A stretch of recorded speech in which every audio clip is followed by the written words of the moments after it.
어떤 사람은 한 달 만에 명도를 마무리하고 어떤 사람은 6개월 내내 명도가 되지 않아 이자만 1,000만 원 이상 내는 경우도 있습니다. 저는 첫 명도는 3개월 넘게 걸렸었는데 이때 제가 배운 해결 방법으로 이후 진행한 명도는 2개월 안에 마무리할 수 있었습니다. 대부분 명도가 안 풀리는 이유는 점유자의 문제보다도 명도 전략이 좋지 않아서 그랬습니다. 전략도 없이 그냥 무작정 방문해서 말만 꺼내다 보면 시간만 지연되게 되고 결국에는 한 달마다 발생하게 되는 이자비와 관리비로 인해서 200만 원 가까이 금액이 지출이 되고 강제집행 비용까지 합산하게 된다면 1,000만 원 이상 손해볼 수도 있습니다. 그렇다고 무조건 명도를 대리인에게 수수료를 주고 맡기면 될까요? 방법만 안다면 여러분도 충분히 더 좋은 명도 결과를 만들 수 있습니다. 제가 30건 넘는 명도를 빠르게 마무리하면서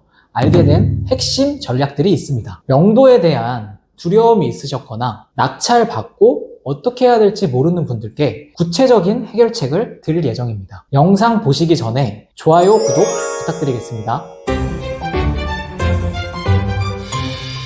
명도에서 가장 중요한 포인트부터 말씀드리도록 하겠습니다. 바로 대리인으로 진행하는 방식입니다. 제가 직접 하지 말고 대리인 쓰라는 거죠. 그건 아니고요. 우리가 낙찰자 본인이라는 생각을 내려놓고 대리인이라는 입장으로 협상을 진행하는 거예요. 제가 낙찰자인데 굳이 그렇게 해야 할 필요가 있을까요? 명도는 결국 협상하는 과정이잖아요. 근데 낙찰자와 점유자가 직접 마주치게 된다면 어떻게 될까요? 바로 감정 싸움으로 번질 확률이 굉장히 높아요. 실제로 명도 의뢰를 한 제 회원분은 서로 감정 싸움이 발생을 해서 소유주분께서 연락도 끊고 답장도 없으셔가지고 제가 대리인으로서 협상을 진행해서 3개월 만에 겨우 명도를 마무리한 적이 있습니다. 점유자분을 만나보니 낙찰자에 대한 좋지 않은 생각이 있으셔서 저한테 편안하게 본인 이야기도 하시고 다양한 얘기를 나누면서 한 달 만에 이사도 바로 나가셨습니다. 처음부터 대리인으로 접근하셨다면 이렇게 길게 명도 기간이 생기면서 이자비만 3개월이면은 500만 원 가까이 나갔거든요. 이 비용도 아끼고 시간도 아낄 수 있었겠죠. 실제로 빠르게 협상이 가능한 상황이었네요. 그리고 낙찰자에게 전달해보겠다 라고도 전달할 수 있어서 말실수를 저희가 하게 되더라도 내용을 취소하고 다시 내용을 전달할 수도 있고 중개하는 입장이라서 협상도 원만하게 이끌어 나갈 수가 있어요. 이거 진짜 꿀팁이네요. 다음에 바로 써야겠어요. 이렇게 명도를 성공적으로 이끄는 핵심 방법들은 저 같은 명도를 많이 해본 경험자를 통해 배우셔야 합니다. 명도에 대한 불안감을 그래야지만 없앨 수가 있어요. 이번 무료 세미나에서 다양한 성공 사례들을 통해서 해결 방법들을 알려드릴 예정이니까 고정 댓글에 가셔가지고 무료 세미나 신청해주세요.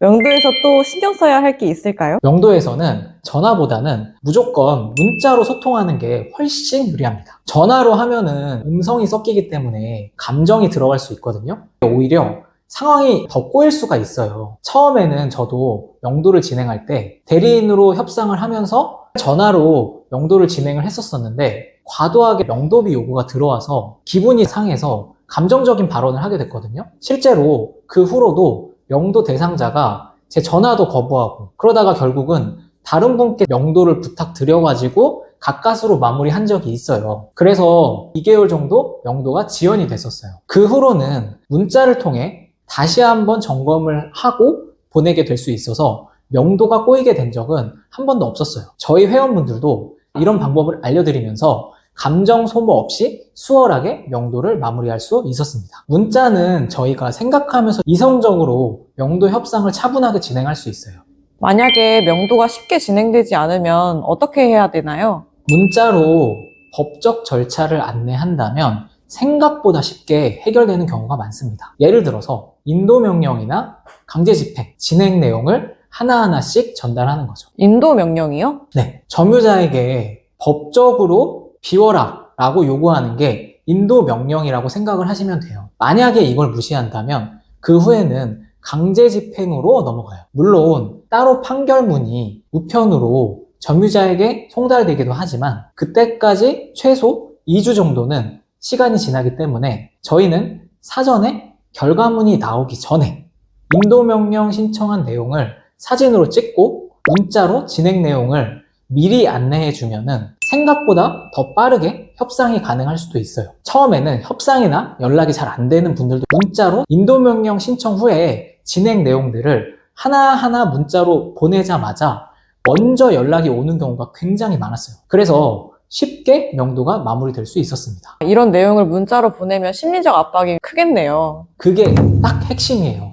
처음 물건이 낙찰됐을 때 소유자 입장에서는 본인 집이라고 생각을 하면서 잘 나가지지 않는데 결국 이런 내용들을 전달하고 안내받다 보면은 본인이 나갈 수밖에 없다는 현실을 깨닫게 되는 거죠. 이런 심리적인 부분들이 명도에서는 정말 중요해요. 이런 내용을 문자로 보내면 나중에 저희가 증거로 활용을 할 수가 있어서 이후에 법적 절차를 진행하는데 유리하게 될 수 있어요. 이거 몰랐으면 가만히 기다리고만 있을 수도 있었겠네요. 가만히 있으면 절대 안 돼요. 근데 점유자 연락처도 모르겠고 연락도 아예 안 되고 방문해도 만나주질 않으면 이럴 땐 어떻게 해야 돼요? 그럴 때 쓰는 게 바로 점유 이전 금지 가처분입니다. 점유 이전 금지 가처분? 그건 또 뭐예요? 말이 조금 어려울 수도 있어요. 근데 생각보다 간단해요. 점유자가 다른 사람으로 점유자를 바꿔치기 못하게 법적으로 막는 거예요. 인도명령은 점유자를 대상으로 진행을 하거든요. 근데 만약에 그 중간에 점유자가 다른 사람으로 바뀐다. 그러면 바뀐 다른 사람으로 다시 신청을 해야 되거든요. 아, 인도명령 진행하기 전에 꼭 점유 이전 금지 가처분을 해야겠네요. 그렇게 하면 정말 좋죠. 근데 제가 이번에 말씀드릴 점유이전 금지 가처분에 큰 장점이 있어요. 뭐냐면 바로 강제 개문을 한다는 거예요. 강제 개문이요? 실제로 문을 따고 들어간다는 거예요? 네, 맞아요. 저도 최근에 낙찰받은 공장을 명도하려고 했는데 연락도 안 되고 연락처도 알 수 없고 이런 상황들이 발생을 했었어요. 근데 점유 이전 금지 가처분을 신청하고 판결문이 나와서 집행관이랑 함께 현장에 가서 문을 따고 들어가서 볼 수 없었던 공장 내부도 볼 수 있었고 그리고 집행관이 내부에다가 집행문을 이렇게 붙이세요. 그러면 거기에 제 연락처도 남기기 때문에 결국에는 그 연락이 안 됐던 점유자가 저한테 먼저 연락이 오셨어요. 수월하게 명도 협상이 완료가 되어 공장을 제가 사용할 수 있게 되었죠. 공장 명도 진짜 어렵다고 들었는데 점유 이전 금지 가처분으로 해결이 됐네요. 대부분의 점유자들이 집 내부에 이런 식으로 강제로 들어온 흔적들을 보게 되고 그리고 나서 집 안에 판결문이 붙여져 있다는 것을 보게 된다면 더 이상 못 버티게 되는 거죠. 저라도 진짜 무서울 것 같아요. 연락이 잘 안 되거나 협상이 잘 되지 않는 상황에서 이 방법을 통해서 대부분의 명도가 잘 마무리되고 해결이 됐어요. 명도의 필살기 같은 전략입니다. 근데 강제 집행하면 되는데 굳이 명도에서 이사 비용을 줘야 되나요? 강제 집행은 당연히 가능하지만 가장 마지막에 써야 되는 방법이에요. 돈도 들어가지만 시간까지 들어가는 방법이라서 저희에게 발생하는 손해가 커요.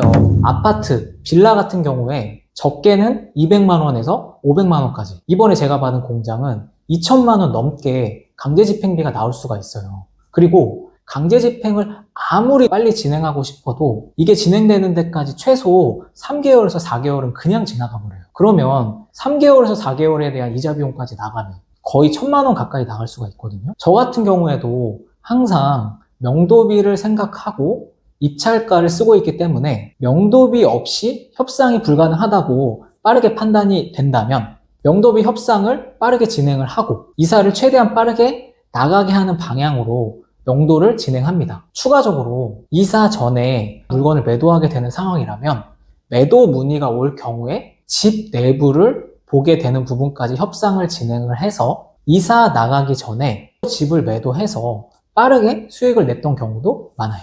이렇게 한다면 이자도 최대 500만 원 이상 아끼고 강제 집행 비용도 200에서 300만 원 정도를 아낄 수 있으니까 1,000만 원 정도의 이득이 추가적으로 발생을 할 수도 있는 거죠. 와, 이사 전에 매도까지 시간과 돈을 모두 아낄 수 있겠네요. 실제로 어떤 분은 명도비 아끼려다가 매도 문의가 온 손님을 놓쳐가지고 결국에는 6개월이 지나서야 집을 팔 수가 있었어요. 시간과 타이밍 둘 다 놓치지 말아야 돼요. 그럼 이사 비용은 어떻게 정해요? 저는 강제 집행 비용을 기준으로 생각을 해요. 보통 절반 정도로 보는데 아파트는 100에서 200만 원 정도, 공장 같은 경우는 1000만 원 정도 생각을 하시면 되는데 강제 집행과 비교를 했을 때 무조건 시간과 돈을 절약할 수 있어요. 아, 그렇네요. 그렇게 생각하면 명도비가 아깝진 않을 것 같아요. 이번에도 그 기준으로 협상을 했더니 빠르게 정리가 됐어요. 그럼 이사비는 언제 줘야 되는 거예요? 무조건 이사 끝나고 정리가 다 된 거를 확인한 뒤에 주셔야 돼요. 근데 중간에 이사비가 필요하다고 먼저 달라고 하시던데. 보통 점유자분들이 그렇게 요구를 많이 하세요. 근데 또 그렇게 주시는 분들이 있거든요. 절대 먼저 주시면 안 돼요. 명도비를 주고 안 나가버리는 경우도 진짜 많이 있거든요. 그러면은 저희가 또 명도를 해야 돼서 명도비를 다시 줘야 돼요. 헐, 그럼 이사비도 날리고 명도도 못 하는 거예요? 네, 맞아요.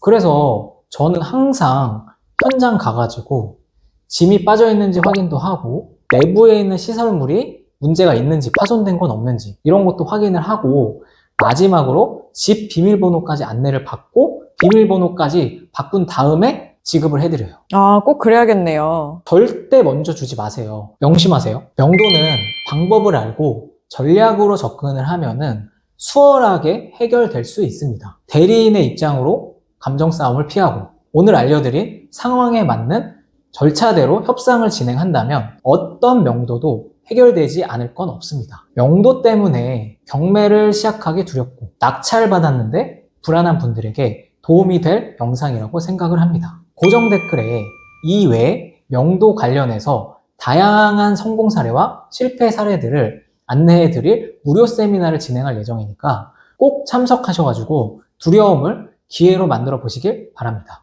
앞으로도 도움이 되는 영상 제작을 위해 구독, 좋아요, 알림 설정 부탁드리겠습니다. 감사합니다.